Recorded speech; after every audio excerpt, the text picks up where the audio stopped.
नमस्कार साथियों, स्वागत है आप सभी का यूपीएससी पर। मैं हूं अंकित अवस्थी, लेकर हाजिर हूं आपके साथ में आज एक बहुत बड़ी सेलिब्रिटी जिनका आपने आज पूरे दिन भर इंतजार किया। इवन आप कल से जिनका इंतजार कर रहे थे, आज मैं आपके साथ उन्हें लेकर हाजिर हो चुका हूं। जी हां, भविष्य में जिन जैसा आप बनने का शायद सपना देख सकते हैं, क्योंकि इनके इतने सारे क्रेडेंशियल्स हैं कि इन्हें गिनाने के लिए मुझे शायद एक अलग से सेशन लेना होगा। लेकिन हां, मैं ब्रीफली आपके साथ में इंट्रोड्यूस कर रहा हूं हमारे आज के guest doctor Ashok Dhamija sir को, जिनके बारे में एक छोटा सा इंट्रो ये दिया जा सकता है कि आप एक एक्स आईपीएस ऑफिसर हैं और साथ में वर्तमान में सुप्रीम कोर्ट में एज ए एडवोकेट प्रैक्टिशनर हैं और आजकल आप लोगों के लिए अनअकैडमी पर अपनी स्पेशल सेवाएं भी दे रहे हैं। तो मेरे प्यारे साथियों, जल्दी से स्वागत कर दीजिए अपने साथ में उपस्थित अपने चीफ गेस्ट का और सेशन को अपने तमाम साथियों के साथ शेयर कर दीजिए, क्योंकि आज आपको उन्हीं की जबानी अपने अनुभव जानने का मौका मिलेगा। आपको पता चलेगा कि आप किस पद तक जाने की कल्पना कर रहे हैं और साथ में आपको यह भी जानने को मिलेगा कि उनके नजरिए से जिस कॉन्स्टिट्यूशन को आप पढ़ते हैं उसे कैसे समझा जा सकता है। तो स्वागत करते हैं अपने साथ में, जल्दी से सेशन शेयर कर दीजिए अपने तमाम साथियों के साथ में। A very good evening sir, Ashok Dhamija sir, please कुछ अपने बारे में बताएं और आपका बहुत बहुत स्वागत है। धन्यवाद अंकित जी, थैंक यू वेरी मच। आपने मेरे लिए इतने अच्छे शब्दों का इस्तेमाल किया। तो अनअकैडमी के सभी व्यूअर्स को और यूपीएससी चैनल के भी सभी व्यूअर्स को मेरी तरफ से नमस्कार और आप सभी का स्वागत है इस चैनल पर, इस प्रोग्राम के लिए। और अंकित जी, मैं आपका खास आभारी हूं कि आपने मुझे इनवाइट किया इस प्रोग्राम के लिए और मुझे आपके व्यूअर्स के सामने बोलने का चांस दिया।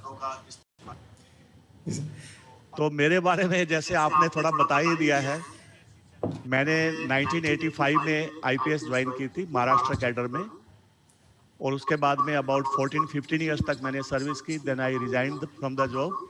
Then I started my practice as an advocate in the Bombay high court. पहले मैंने बॉम्बे हाई कोर्ट में कई साल प्रैक्टिस की, फिर उसके बाद में दिल्ली में शिफ्ट हो गया। सुप्रीम कोर्ट में एज एडवोकेट मैं प्रैक्टिस करता हूँ और मैंने एलएलबी फिर एलएलएम किया। उसके बाद में कॉन्स्टिट्यूशनल लॉ में संविधान के अंदर मैंने अपनी पीएचडी कर रखी है।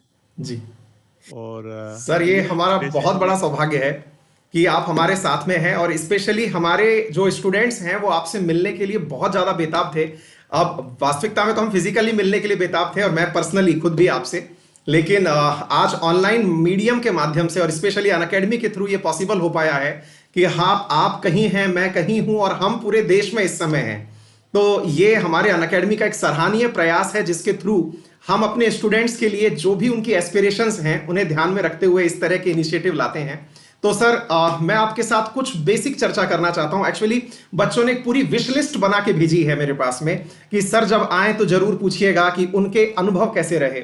सर, मैं कुछ बातें आपसे बहुत फॉर्मल तरीके से, मतलब एक व्यवहारिक तरीके से बात करना पहले शुरू करूंगा सर, और मैं खुद भी हेजिटेट हो रहा हूं। एक्चुअली क्या है कि आपके सामने बातचीत कैसे रखनी है, फिर भी मैं प्रयास कर रहा हूं।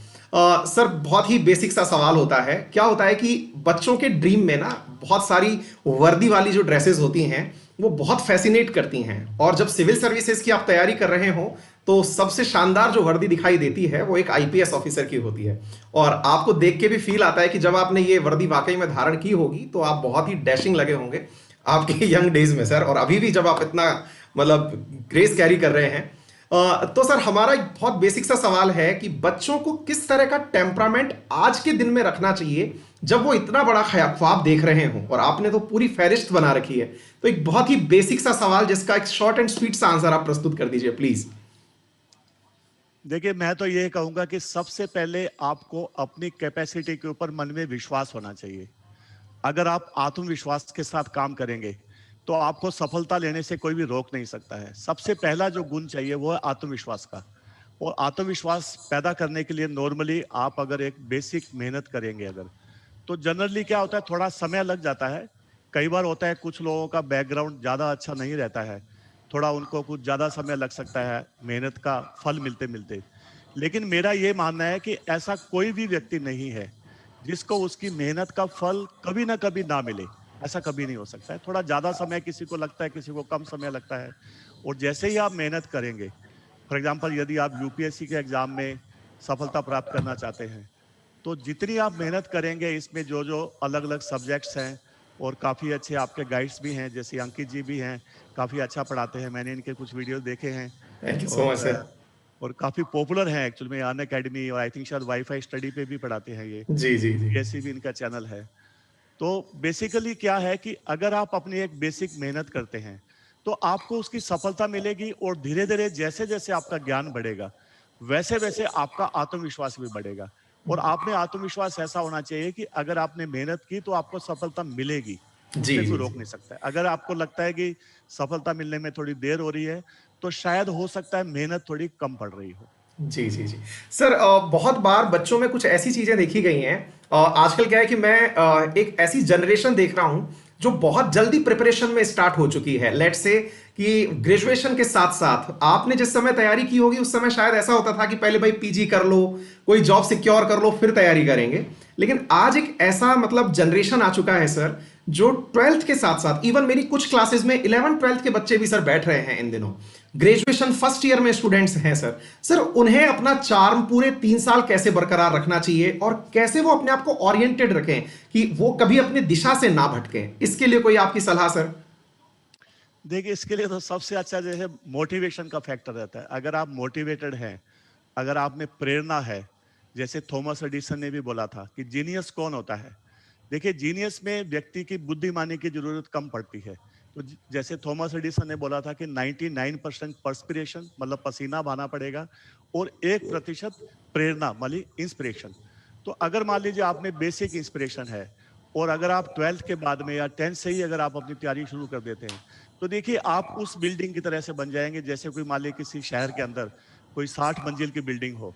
इतनी ऊंची बिल्डिंग आप बना सकते हैं अगर आपकी नींव अच्छी हो जाए। जी और अगर आपने 10वीं क्लास से या 12वीं क्लास से ही आपने जीके का और बाकी चीजों का अगर आपने थोड़ा स्टडी वगैरह शुरू कर दिया है, तो आपकी नींव जमीन के नीचे इतनी ज्यादा मजबूत हो जाएगी कि आप जितनी ऊंची मंजिल खड़ी करना चाहेंगे, यानी कि आईएएस आईपीएस या उससे भी आगे जहां भी संभव हो सकेगा आपको सफलता मिलेगी। तो आप अपनी मंजिल को अपने नजर के सामने रखिए। जैसे महाभारत में कहा जाता है कि अर्जुन को सिर्फ चिड़िया की आंख दिखती थी। जी तो अगर आप अपने गोल को अपनी आंखों के सामने रखते हैं, जी। तो मेरे ख्याल में अगर आपने 10वीं 12वीं से स्टडी स्टार्ट किया है तो ये तो बहुत ही अच्छी बात है। तो आपकी नींव और भी ज्यादा स्ट्रोंग रहेगी और आपको सफलता मिलने में काफी आसानी हो जाएगी। जी बहुत बढ़िया सर। आप इतनी अच्छी अच्छी बातें बता रहे हैं कि आपको बीच में रोकने का मन नहीं कर रहा है। लेकिन फिर भी मैं अपने स्टूडेंट से एक बार कहना चाहूंगा, जो भी हमें देख रहे हैं, इतने अल्टीमेट सेशन को, जितने भी साथी लाइव हैं, जल्दी से सेशन को शेयर कर दो, क्योंकि आज आपका सौभाग्य है, आपके साथ साथ मेरा भी सौभाग्य है कि हमें इतने अच्छे वक्ता, इतने अच्छे मेंटर के बारे में जानने को मिल रहा है। उनसे बहुत सारी बातें हमको सीखनी है, लेकिन समय अभाव भी है। तो हम जल्दी जल्दी जो मैंने आपके लिए विश लिस्ट बनाई है वो उनसे साझा करता चल रहा हूं। जैसे सर एक आपसे प्रश्न पूछने के लिए बच्चों ने कहा था, आजकल का जनरेशन ऐसा है सर कि वो पुलिस कॉप्स जिन्हें बोलते हैं, कि वो फिल्मों से देख के बहुत ज्यादा इंस्पायर्ड होता है ना। और फिल्मों में सर जब देखता है किसी पुलिस वाले को काम करते हुए, तो वो ये देखता है कि पॉलिटिकल प्रेशर कहीं ना कहीं उसके साथ में चलता है, मतलब उसके टेरेन में कहीं ना कहीं रहता है। तो आपके लिए एक सवाल मेरे एक विद्यार्थी श्वेतांक ने भेजा है सर, और उसने पूछा है आपसे कि आपने अपना जब जॉब किया तो पॉलिटिकल प्रेशर को कैसे मैनेज किया सर? मतलब प्लीज इसके बारे में थोड़ा सा और बताएं। देखिए, मैं तो आपको इस बारे में सिर्फ यही कह सकता हूं कि पॉलिटिकल प्रेशर एक्चुअल में आपके खुद पर डिपेंड करता है। अगर आप एक ऑफिसर हैं, चाहे आईपीएस में हो, चाहे आईएएस में हो, या किसी भी और सर्विस में हो, अगर आप अपनी पॉलिसी को सही तरीके से चलाते हैं, तो मेरा पर्सनल जो एक्सपीरियंस है, क्योंकि मैंने देखिए आईपीएस में भी नौकरी की, मैंने दूसरे आईडीएस में भी कुछ समय रहा, तो मेरा जो अनुभव आया है वो पॉलिटिकल इंटरफेरेंस होता है, वो लोग कोशिश करते हैं। लेकिन यदि आपने शुरू से ही अपना रवैया ऐसा रखा है कि आप अपने काम को ईमानदारी से कर रहे हैं, सिंसियरली कर रहे हैं, तो पॉलिटिशियन नॉर्मली आपसे थोड़ा दूरी मेंटेन करेंगे। और क्या होता है कि हो सकता है आपको शुरू शुरू में थोड़ा संघर्ष करना पड़े, हो सकता है आपको अच्छी पोस्टिंग नहीं मिले, लेकिन अगर आपने अपनी अच्छी मेहनत की और आप अपनी ईमानदारी के साथ काम करते हैं, तो मैं आपको बताता हूं, देखिए आज की तारीख में जब मैंने नौकरी की थी, वो तो देखिए काफी साल पहले मैंने छोड़ भी दिया था, 99 में मैंने छोड़ दी थी नौकरी, 85 से 99 अप्रोक्सीमेटली। तो देखिए आज की तारीख में तो और भी ज्यादा जरूरत है कुछ ऐसे लोगों की जो ईमानदारी से काम कर सके। आपको कारण बताता हूं, देखिए अगर मान लीजिए 100 पोस्ट रहेंगी किसी एक स्टेट में, तो 100 पोस्ट में से कम 4-5 पोस्ट ऐसी होती हैं जो काफी चैलेंजिंग होती है, जहां पर सरकार को भी हमेशा ईमानदार व्यक्ति की ही जरूरत पड़ती है। जी। ऐसा व्यक्ति, ऐसा ऑफिसर जो एकदम सख्त हो, जो कानून के हिसाब से चले। तो मेरे ऐसे शुरू से ही कई अनुभव आए थे। फॉर एग्जांपल जैसे मेरी फर्स्ट पोस्टिंग में ही आपको बताता हूँ, जस्ट इन ब्रीफ, आपका ज्यादा जी, जी, टाइम जी। नहीं लूंगा मैं। अरे नहीं सर, हमारा जैसे सौभाग्य है, आपके पास टाइम होना चाहिए, हम तो बिल्कुल फ्री हैं आपके लिए। आप बोलते रहें प्लीज, बहुत अच्छा। जैसे जैसे मेरी एकदम जो फर्स्ट पोस्टिंग थी, जब मैंने ट्रेनिंग खत्म करने के बाद जब एज एएसपी मैंने ज्वाइन किया था महाराष्ट्र में, तो वहां के जो एमएलए थे उनके पास में 3 पुलिस कर्मी दिए हुए थे गार्ड के रूप में। तो हमारे एरिया में कुछ चोरी वारा काफी बढ़ गई थी, तो मैंने वहां के थानेदार से बोला था भी आप स्टाफ निकालो ज्यादा। तो वो फिर उनका बता नहीं रहे थे कहाँ का स्टाफ फंसा हुआ है, कई जगह पॉलिटिशियन को दिया हुआ था। तो मैंने खुद जब लिस्ट को देखा तो एमएलए के पास में 3 गार्ड दे रखे थे, पुलिस के सिपाही। तो मैंने उनको तुरंत विड्रा करने के लिए ऑर्डर दिया। तो मुझे फिर एमएलए का फोन आया तुरंत कि आप मेरा गार्ड कैसे निकाल सकते, थोड़ा सा एरोगेंटली भी बोल रहे थे। तो मैंने उनसे पोलाइटली एकदम बोला, मैंने बोला देखिए आपके खुद के एरिया में चोरियां बढ़ रही हैं, कल को आपको भी अपने मतदाताओं को जवाब देना पड़ेगा। तो मैंने कहा हम अच्छे काम के लिए कर रहे हैं, आपके शहर में चोरियां बढ़ रही है, उनको कंट्रोल करने के लिए हमें स्टाफ चाहिए है, तो हमें निकालना मजबूरी है हमारी, हम कुछ नहीं कर सकते। मैंने उनको पोलाइटली बोला मैंने। तो उन्होंने बोला नहीं नहीं मैं आपका ट्रांसफर करा दूंगा, ये करा दूंगा। तो फिर मैंने उनको बोला, मैंने कहा सर आप अगर ट्रांसफर करा सकते हैं मुझे कोई फर्क नहीं पड़ेगा, मुझे वही सैलरी मिलेगी। मैंने एरोगेंस से नहीं बोला, गुस्से से नहीं बोला, मैंने एकदम पोलाइटली उनको बोला। मैंने कहा सर आपकी, अगर आप चाहते हैं कि मेरा ट्रांसफर हो जाए तो आपकी इच्छा है, और हो जाएगा तो मैं चला जाऊंगा। जी। और आप विश्वास करिए उसके बाद ना तो मेरा ट्रांसफर हुआ और ना ही एमएलए साहब ने मुझे दोबारा कभी फोन किया किसी काम के लिए। आपको एग्जाम्पल बता रहा हूँ, जी, ऐसे कई किस्से आए थे। जी, जी, तो जी, वो जी। आपके ऊपर निर्भर करता है। अगर आप चाहें तो पॉलिटिकल प्रेशर को अगर शुरू से मानना शुरू करेंगे तो आपको और ज्यादा रिक्वेस्ट आएंगे, वरना जी। नहीं आती। सर, आपने बात ही बातों में हमारी पूरी क्लास को और आपके सारे लिसनर्स को एक बात बहुत अच्छे से एथिक्स की कन्वे कर दी है। और एथिक्स का जहां तक मैं समझ पा रहा हूं सर, अपन स्टूडेंट्स को एक नोलन कमेटी की रिकमेंडेशन पढ़ाते हैं, और उसमें कहते हैं कि अगर कोई भी प्रशासक अपने आप को सेल्फलेसनेस के साथ पढ़ा काम कर रहा है, कि भाई वो खुद के बारे में विचार नहीं करता, पूरा सत्यनिष्ठ है, कर्तव्यनिष्ठ है, तो फिर उसके साथ सारी चीजें स्वाभाविक रूप से हो जाएंगी। तो प्रशासकीय गुण जो एथिक्स के अंदर जरूरी था, आज आपने एग्जाम्पल के साथ साथ बच्चों को इतने व्यवहारिक रूप से समझाया है कि उन्हें पता ही नहीं चला कि आपका सेशन सुनते सुनते उन्होंने एथिक्स का एक मूलभूत सिद्धांत भी सीख लिया है कि कैसे सत्यनिष्ठ रहें, कैसे कर्तव्यनिष्ठ रहें, और आपने उन्हें वो चीज पकड़ा दी है कि ये उदाहरण सहित सीख लिया। और डेफिनेटली आज हमारे जो स्टूडेंट्स हैं इस चीज से बहुत ही सर एनलाइटन होने वाले हैं। सर, सवाल तो ऐसे विश लिस्ट के बहुत सारे हैं, लेकिन कुछ बातें जो हमने आपके लिए खुद की तरफ से सोची थी और वो थोड़ी व्यवहारिक भी हैं सर। सर, आजकल जब भी कोई न्यूज़पेपर उठा के देखते हैं तो कहीं ना कहीं एक सामान्य लिसनर भी अगर हमें अभी समय सुन रहा हो तो मन में एक विचार आता है कि पुलिस जब किसी व्यक्ति को गिरफ्तार करती है तो उसके ऊपर जो धाराएं लगाई जाती हैं उसमें सामान्यतया लिखा आता है आईपीसी की धारा इतने के तहत, सीआरपीसी की धारा इतने के तहत। सर, हमें केवल एक लेमैन लैंग्वेज में बताइए, क्योंकि आप तो खुद सुप्रीम कोर्ट में इस समय प्रैक्टिशनर हैं, हम आपसे वो इतनी कानूनी भाषा नहीं जानना चाहते, कि एक बेसिक सा सर अर्थ जो एक आम बोलचाल में बच्चों को समझ में आ जाए कि ये होता क्या है और कैसे एक पुलिसकर्मी ये डिसाइड करता है कि धारा कौन सी है, और ये पुलिसकर्मी डिसाइड करता भी है या नहीं करता है। प्लीज थोड़ा सा प्रकाश डालें सर। देखिए, जैसे आपने आईपीसी की बात की, भारतीय दंड संहिता, इंडियन पिनल कोड, तो इसमें देखिए टोटल 511 धाराएं हैं। तो शुरू में इसमें जो कुछ धाराएं हैं वो तो उसमें कोई डेफिनेशन के सेक्शंस है, मतलब डेफिनेशन है कि फॉर एग्जांपल पर्सन क्या है, और मान लीजिए रॉन्गफुल गेन क्या होता है, इस तरह के डेफिनेशंस दी गई हैं। उसके बाद में फिर कुछ जनरल एक्सेप्शंस आते हैं, अपवाद है। फॉर एग्जांपल यदि आपने आत्मरक्षा में अगर आपने किसी के ऊपर आपने हमला भी कर दिया, कोई आपके ऊपर हमला करता है, आपने खुद की सुरक्षा करने के लिए अगर उसको कोई हर्ट काज कर दी, तो उसमें आप कोई गुनहगार नहीं माने जाएंगे, अपराधी नहीं माने जाएंगे। सिमिलरली फॉर एग्जांपल जैसे 7 साल के नीचे की उम्र का अगर बच्चा है तो वो कोई भी अपराध नहीं कर सकता, चाहे मर्डर भी करेगा तो उसके ऊपर केस नहीं चल सकता है। तो इस टाइप के जनरल एक्सेप्शंस दिए हुए हैं। उसके बाद में फिर सेक्शन चालू हो जाता है चैप्टर वाइज, अलग अलग तरह के। फॉर एग्जांपल जैसे अबैटमेंट है, मान लीजिए किसी ने कोई अपराध किया तो उसको दूसरा व्यक्ति कोई सहायता कर रहा है वो केस करने में, वो सेक्शंस आएंगे। उसके बाद में फिर राज्य के विरुद्ध जो केसेज हैं, जैसे सेडिशन का केस काफी मशहूर है, जी, जी, 124A, हाँ, स्टेट के अगेंस्ट, मतलब राज्य के अगेंस्ट जो अपराध है वो आ जाते हैं। उसके बाद में फिर पब्लिक पीस से रिलेटेड सेक्शंस आते हैं, जैसे फॉर एग्जांपल 153A आजकल काफी सुनने हाँ, में आता काफी है। सुर्खियों में है सर। हाँ, हाँ, वो आता है। हाँ, फिर हाँ, उसके बाद में जैसे पहले करप्शन के भी केसेज उसमें थे 161 से आगे चल हाँ, के, लेकिन वो आजकल हटा दिए गए आजकल, क्योंकि अलग से एक करप्शन का अलग से कानून है। फिर अच्छा, उसके तो बाद में अलग टाइप के, हाँ जी प्लीज। मैं बीच में टोकना चाहूंगा। हाँ प्लीज। मतलब जिस तरह की आपकी बातों को मैं इंटरप्रेटेट कर पा रहा हूं, क्योंकि मैंने जी अभी आईपीसी नहीं पढ़ी है सर, सॉरी फॉर दैट, जी जी लेकिन जी आपकी बातों से मैं इंटरप्रेटेट कर रहा हूं कि जैसे हम लोग इंडियन कॉन्स्टिट्यूशन पढ़ाते हैं बच्चों को, अलग अलग पार्ट्स में पढ़ाते हैं, फिर उसका चैप्टर वाइज पढ़ाते हैं, कुछ ऐसा ही एक क्रिमिनल लॉ भी है, मतलब इंडियन पीनल जी लॉ जी। भी है कि भाई ये बुक है, इस बुक के अंदर कुछ बातें लिखी हुई हैं जिस हाँ जी अकॉर्डिंग कोई भी क्राइम करोगे उस क्राइम के अकॉर्डिंग आपको सजा मिल जाएगी। अगर मैं जी जी आपकी बातों को मैं अपनी भाषा में समझाने का प्रयास जी जी।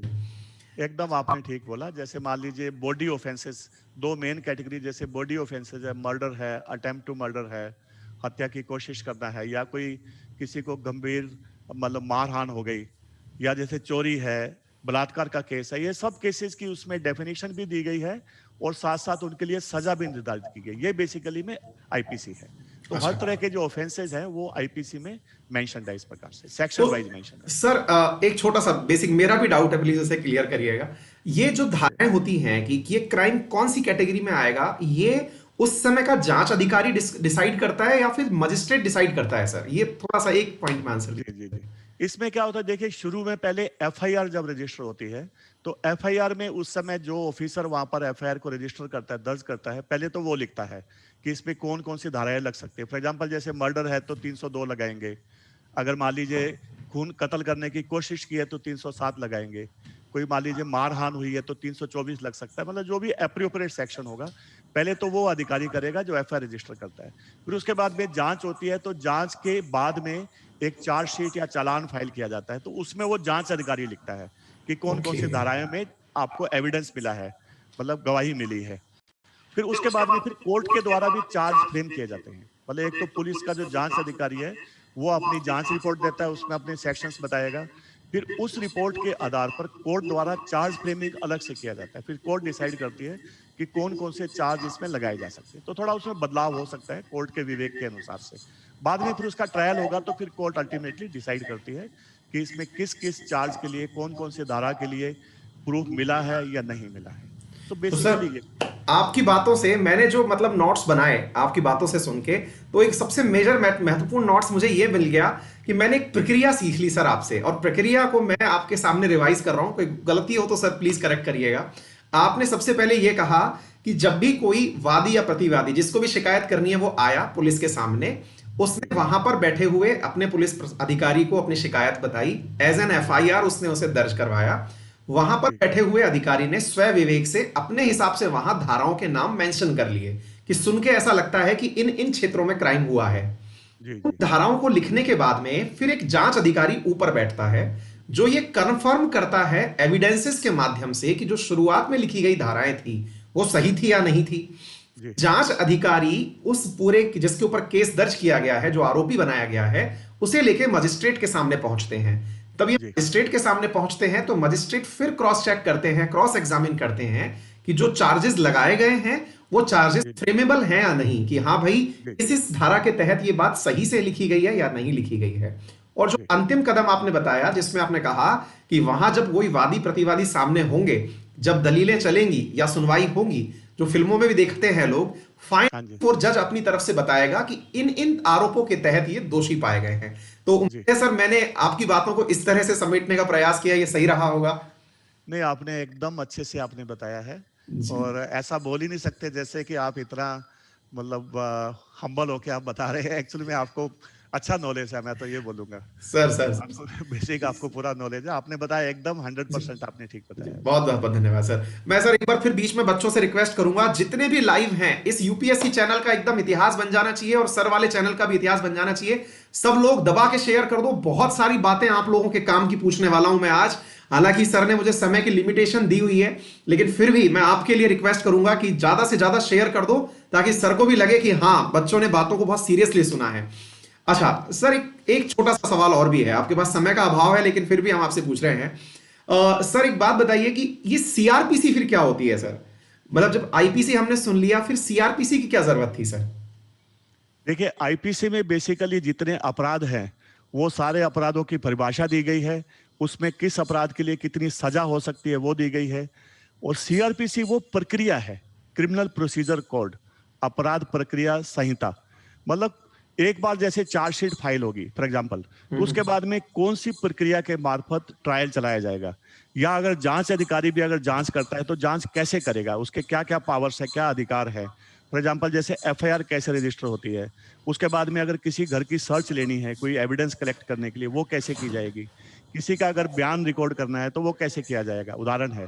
फिर न्यायालय के अंदर किस प्रकार से उसका पूरा ट्रायल चलेगा, चार्ज कैसे फ्रेम होंगे।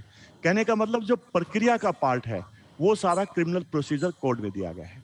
और इसके ओके। साथ में एक्चुअली में एक और भी अलग से एक्ट आता है जो काफी उपयोगी है, क्योंकि 3 एक्ट का मेन सेट माना जाता है क्रिमिनल लॉज में, जो क्रिमिनल मेजर लॉज बोलते हैं, वो एविडेंस एक्ट। तो एविडेंस एक्ट में है कि कौन कौन सी चीज एविडेंस के रूप में, सबूत के रूप में उसको न्यायालय के सामने ग्राह्य है, यानी कि उसको आप कोर्ट के सामने रख सकते हैं, किसको नहीं रख सकते, कौन से एविडेंस को किस प्रकार से दिया जा सकता है या नहीं दिया जा सकता है, वो एविडेंस एक्ट में है। ओके। आईपीसी में जो है वो अपराध को डिफाइन किया, उनके लिए सजा है। और सीआरपीसी में उसकी प्रक्रिया है कि न्यायालय के अंदर काम कैसे होगा, या फिर पुलिस की जांच कैसे होगी, या इवन वारंट कैसे निकलेगा, गिरफ्तार कैसे किया जाएगा, गिरफ्तार व्यक्ति के क्या अधिकार हैं, ये सारी चीजें इसमें आ जाती हैं।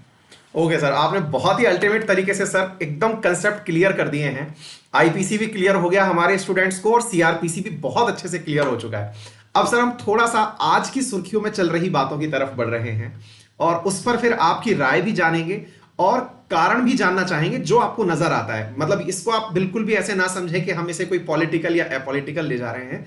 आप ऐसे समझाइए कि हम आपके स्टूडेंट्स हैं, आप अपनी तरफ से उनको क्या समझाना चाहते हैं। जैसे सर आजकल बहुत ज्यादा राष्ट्रद्रोह का केस जो है वो सुर्खियों में है सर। मतलब आए दिन जो है वो कहीं ना कहीं किसी ना किसी के ऊपर राजद्रोह नामक केस आईपीसी की कुछ धाराओं के तहत दर्ज कर दिया जाता है। तो सर इसे थोड़ा सा आप बताएं, ये होता क्या है और ये कितना कठिन चीज है, मतलब क्या है ये। मतलब इसमें आप पूरा विस्तार पूर्वक मत जाइएगा, लेकिन एक लेमैन को समझ में आ जाए वैसी बातें प्लीज बताएं। देखिए, पहले तो जो राजद्रोह का जो केस है, सेडिशन जिसको इंग्लिश में बोलते हैं, वो 124 ए आईपीसी में आता है। तो ये देखिए ब्रिटिश पीरियड का केस है। ये ब्रिटिश पीरियड में इस अपराध को बनाया गया था, 1870 से लगा हुआ है, जबकि आईपीसी 1860 में बनी थी। तो उस समय बेसिकली जो हमारे स्वतंत्रता सेनानी थे, उन लोगों को में भी, जैसे कोई अगर अखबार में कोई अपना ओपिनियन लिखता था उस जमाने में अंग्रेजों के खिलाफ, तो उसको गिरफ्तार करके इस प्रकार का सेक्शन लगाया जाता था। तो ये इसका इतिहास है। लेकिन जब हमारा संविधान बना, तो संविधान में जैसे आर्टिकल 19 के तहत बोलने की आज़ादी, लिखने की आज़ादी, जैसे अभिव्यक्ति की आज़ादी दी गई, जी जी तो जी। उसके बाद में थोड़ा इसकी सिचुएशन में परिवर्तन आया। अब इस पे ज़्यादा प्रॉब्लम क्यों आ रही है, जैसे आपने पूछा, तो उसका देखिए मेन कारण क्या है।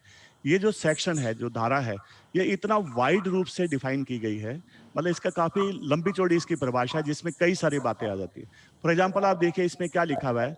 यदि कोई व्यक्ति देश में कानून के द्वारा स्थापित सरकार के खिलाफ अवमानना के लिए, या सरकार के प्रति घृणा पैदा करने के लिए, या सरकार के प्रति अप्रीति मतलब डिसअफेक्शन पैदा करने के लिए कुछ भी लिखता है, बोलता है, या इवन सिंबल्स के थ्रू कुछ करता है, फॉर एग्जांपल कार्टून बना दिया हाँ देश हाँ। की सरकार के खिलाफ कुछ करने के लिए, तो उस पर यह सेक्शन लग जाता है। अब देखिए सीधा सीधा, और इसमें कोई इंटेंशन, जैसे क्या होता है, जनरली जो अपराध होते हैं उसमें एक मुख्य जो इंग्रेडिएंट रहता है वो होता है, उसको लीगल लैंग्वेज में बोलते हैं मेंस रिया, मतलब उसका गिल्टी माइंड होना चाहिए। अपराधी आपका मस्तिष्क, मतलब आपकी जो इच्छा है, इंटेंशन है, वो अपराध भावना की होनी चाहिए। लेकिन 124 ए में इस प्रकार की इंटेंशन का कोई मेंशन ही नहीं है। मतलब अगर आपने बिना इंटेंशन के भी, अगर आपने सरकार के खिलाफ आपने कुछ लिख दिया, या इवन बोल दिया, या इवन सिंबल्स के थ्रू, इशारों के थ्रू भी आपने अगर कुछ कह दिया मतलब मुंह से नहीं बोला, इशारों के थ्रू आपने बताया कुछ, सरकार के प्रति घृणा पैदा करने के लिए, अप्रीति मतलब डिसअफेक्शन के लिए, या फिर कंटेम्प्ट मतलब अवमानना के लिए, तो उसमें सेडिशन का केस लग जाता है। तो ये एक्चुअल में आर्टिकल 19 आने के बाद में ये थोड़ा सा इसका भी रवैया बदल गया। तो एक्चुअल में 1962 में सुप्रीम कोर्ट के पास एक काफी फेमस केस आया था, Kedarnath Singh versus state of Bihar. तो उसमें सुप्रीम कोर्ट के सामने यही प्रश्न था कि अंग्रेजों के टाइम की बात अलग थी, उस समय हमारे पास हमारे मौलिक अधिकार नहीं थे, अभी आर्टिकल 19 है, तो उसके हिसाब से अभी इसको कैसे कॉन्स्टिट्यूशनल बोला जाए। फिर सुप्रीम कोर्ट ने एक मध्य मार्ग निकाला था उस समय। सुप्रीम कोर्ट ने क्या बोला कि अगर हम इस धारा को इसी प्रकार से व्याख्या करते हैं जैसे ये है, सिर्फ बोलने से या सिर्फ कुछ लिखने से अगर ये अपराध हो जाता है, फिर तो ये अनकॉन्स्टिट्यूशनल हो जाता है, असंवैधानिक हो जाएगा। लेकिन फिर सुप्रीम कोर्ट ने बोला कि हम मतलब सुप्रीम कोर्ट का प्रयास ऐसा रहता है कि किसी भी अपराध को अगर दो रास्ते हैं, अगर उसको संवैधानिक डिक्लेयर किया जा सकता है किसी रास्ते से, तो वो करना चाहिए।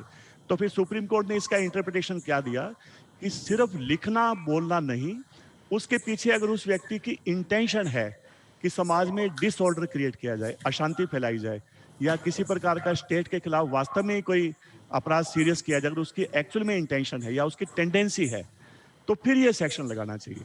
तो सुप्रीम कोर्ट ने उसमें क्वालिफिकेशन किया हुआ है, लेकिन अनफॉर्चुनेटली होता क्या है, क्योंकि सेक्शन में अभी भी वैसा ही लिखा हुआ है, तो सुप्रीम कोर्ट की व्याख्या को लोग भूल जाते हैं। क्योंकि अगर सुप्रीम कोर्ट की व्याख्या को माने तो जिस लैंग्वेज में लिखा है उस लैंग्वेज में तो असंवैधानिक है। लेकिन सुप्रीम कोर्ट ने बोला कि अगर उस व्यक्ति की टेंडेंसी है, उसकी इंटेंशन है, उसकी इच्छा है कि इस प्रकार से डिसअफेक्शन एक्चुअल में पैदा हो, सिर्फ लिखना उसका उद्देश्य नहीं था, फिर ही ये सेक्शन संवैधानिक हो सकता है। तो व्याख्या को भूल करके हम उसको सिर्फ लिटरल मीनिंग लेकर कर रहे हैं, इसलिए प्रॉब्लम हो रही है। अगर सुप्रीम कोर्ट की व्याख्या को देखेंगे तो आज जो केसेस फाइल होते हैं उसमें कम से कम शायद 80-90% केसेस फाइल ना हो। सर आपने इतना अल्टीमेट, मतलब एक बार भी आपको रोकने का मन नहीं किया, इतना शानदार आपने समझाया है कि एक बहुत बड़ा डाउट्स मेरे स्टूडेंट्स का क्लियर हो गया कि यहां पर जो बातें ब्रिटिश काल से चली आ रही थी वो बातें आज तक चली आ रही हैं।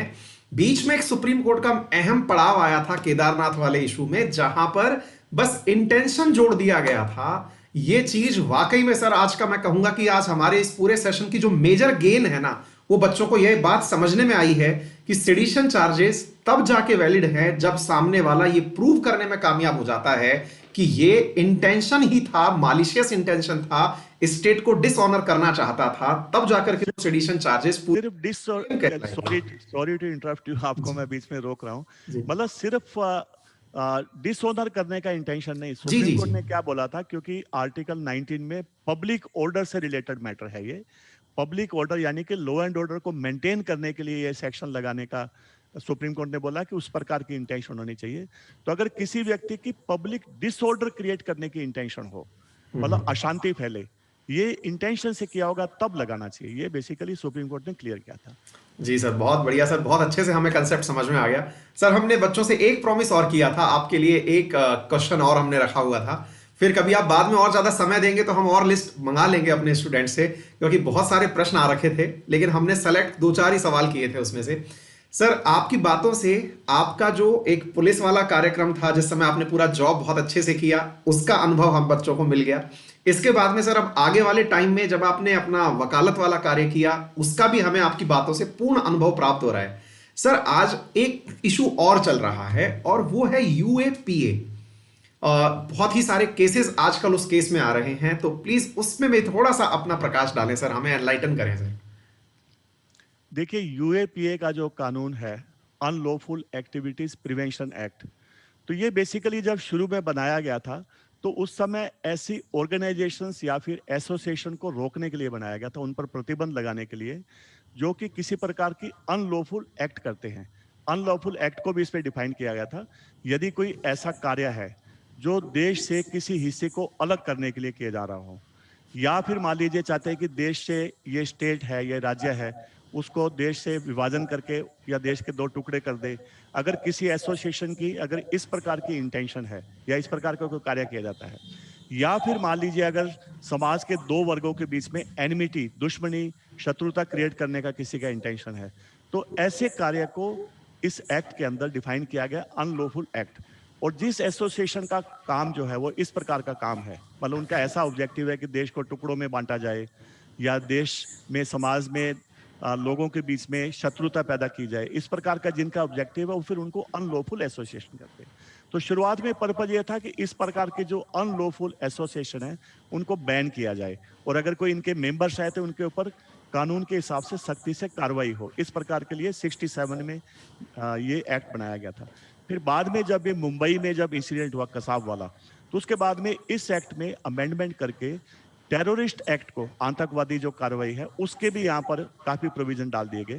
तो उसके लिए भी टेररिस्ट एक्ट को डिफाइन किया गया। फॉर एग्जांपल बम के मार्फत के से, या कोई जहरीला पदार्थ है, या कोई दूसरा न्यूक्लियर है, या बायोलॉजिकल वेपन है, केमिकल वेपन है, या इवन किडनैपिंग वगैरह के थ्रू अगर देश को डराने के लिए या पब्लिक में डर क्रिएट करने के लिए अगर कोई एक्ट करते हैं तो उसको टेररिस्ट एक्ट की तरह से, मैंने आपको ब्रीफ में बताया, ऐसे जी डिफाइन जी किया जी गया है। तो उसके लिए भी इसमें अभी बैनिंग का प्रोविजन है, टेररिस्ट ऑर्गेनाइजेशन को भी बैन किया जा सकता है। और इस समय टोटल 42 टेररिस्ट ऑर्गेनाइजेशंस को इस एक्ट के अंडर में बैन किया जा चुका है। और अभी रिसेंटली जो 2 साल पहले इसमें नया अमेंडमेंट आया था, अभी कुछ टेररिस्ट व्यक्तियों के भी नाम इसमें लिख करके उनके ऊपर भी अभी बैनिंग की कार्रवाई की जाती है। और इसके प्रोविजंस काफी स्ट्रिक्ट हैं। जनरली ज्यादातर ऑफेंसेज में आजीवन कारावास तक का सजा निर्धारित किया गया है। और उसके बाद में जमानत के लिए भी काफी इसमें सख्त प्रोविजन है। नॉर्मली जमानत नहीं दी जाती है अगर प्राइमा फेशी केस होता है। तो इस प्रकार के बेसिक इसमें प्रोविजंस है। सर, इतना शानदार हमें आज नॉलेज मिला है आपकी वजह से। आपका मैं कैसे आभार करूं। और बच्चे बहुत सारा आपके लिए प्यार और बहुत सारी थैंक यू मैसेजेस भेज रहे हैं। हम आपके लिए बहुत सारे आभारी हैं सर, और बहुत ही कृतज्ञ फील कर रहे हैं कि आपने अपना हमें समय दिया। और हम सर आपसे निवेदन करेंगे कि कुछ ऐसा ही समय हमारे स्टूडेंट्स के लिए आप बीच बीच में निकाल कर अगर आएँ तो हमारा बहुत ज़्यादा सौभाग्य होगा। मैं मतलब ये बहुत ज़्यादा आपसे बच्चों की तरफ से रिक्वेस्ट कर रहा हूँ, क्योंकि बहुत देर से मैसेजेस पढ़ रहा हूँ सर मैं। धन्यवाद अंकित जी। और आपके सभी जो दर्शक हैं जो आपका वीडियो देख रहे हैं, उन सबको भी मेरी तरफ से धन्यवाद कि आपने इस वीडियो को, इस चर्चा को आपने लाइक किया।